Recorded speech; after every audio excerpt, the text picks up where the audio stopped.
ആരാ? സ്വിഗ്ഗിന്ന് വല്ല ഓർഡർ ചെയ്തായിരുന്നോ? വിശക്കുന്നുള്ള നേരം, പക്ഷെ സ്വിഗ്ഗിയിൽ നിന്ന് ഓർഡർ ചെയ്തില്ലായിരുന്നു. സോറി, ഈ വീട് സൊമാറ്റോയുടെ ആയിരുന്നു. മോൻ ടൊമാറ്റോ എടുത്തു. ക്ഷമിക്കണം.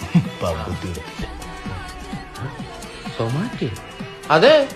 ഇത്ര പെട്ടെന്ന് കുത്തി വന്ന മനസ്സിലേക്ക് കാണുമെന്ന് വിചാരിക്കുന്നു. ഇല്ല, മനസ്സിലായില്ല. ഒരു കള്ളനാണ്. കള്ളനാ? അല്ലേ, പേടിക്കണ്ട, അങ്കിള് പെട്ടെന്ന് പൊക്കോളാം. വെളുപ്പിനെ 3 മണിക്ക് കക്കാൻ വന്ന തങ്കിളെന്നാ.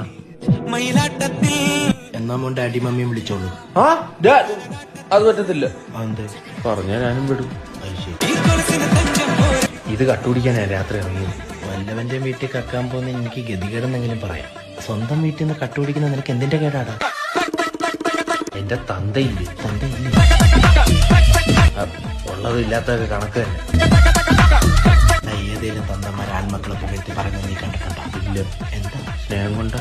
ഉണ്ടാ. പറയാൻ എന്തേലും മാങ്ങാത്തൊലി നമുക്ക് വേണ്ടേ? അണ്ണ, എനിക്കൊരു ഫോട്ടോഗ്രാഫർ ആവണമെന്നായിരുന്നു ഭയങ്കര ആഗ്രഹം. അങ്ങനെ എന്നെ പിടിച്ച് എഞ്ചിനീയർ ആക്കാൻ വിട്ടു. എടാ, എന്റെ അച്ഛൻ എന്നെ പോലീസ് ആക്കാനായിരുന്നു ആഗ്രഹം. പക്ഷെ ഞാൻ കള്ളനായില്ലേ. ഇതിനാണ് വിധി എന്ന് പറയുന്നത്. ഇതിന് വിധി എന്നല്ല പറയേണ്ടത്, തെറിയാണ് പറയേണ്ടത്. അങ്ങനെ തനിക്ക് പണിയെടുത്ത് ജീവിച്ചിട്ടുണ്ടോ? ഒരു ദിവസം ഞാൻ എലിവശം എടുത്ത് തിന്നാൻ പോയെണ്ണ. പിന്നെ തെലി വേണ്ടെന്ന് പറഞ്ഞ എന്റെ ഒരു ആഗ്രഹം പോലെ ഇവര് സാധിച്ചു തരത്തില്ല അണ്ണ. എന്താ നിന്റെ ആഗ്രഹം? പഠിപ്പ് നല്ല രീതിയിൽ പൂർത്തിയാക്കാൻ പറ്റാത്തോണ്ട് എന്റെ അച്ഛൻ ചോദിച്ചു ഇനി എന്താന്ന്. നീ എന്ത് പറഞ്ഞു? കല്യാണം. നിനക്ക് ആ വിഷം എടുത്തങ്ങ് തിന്നാൻ പാടില്ലായിരുന്നോടാ? പറയ്. സ്വപ്നത്തിലാവേ. തനിക്ക് കാമുകി ഉണ്ടല്ലേ? ഇൻസ്റ്റേന്ന് കിട്ടിയതാ. ഇതുവരെ നേരിട്ട് കണ്ടിട്ടില്ല. അതങ്ങനെ വരൂ.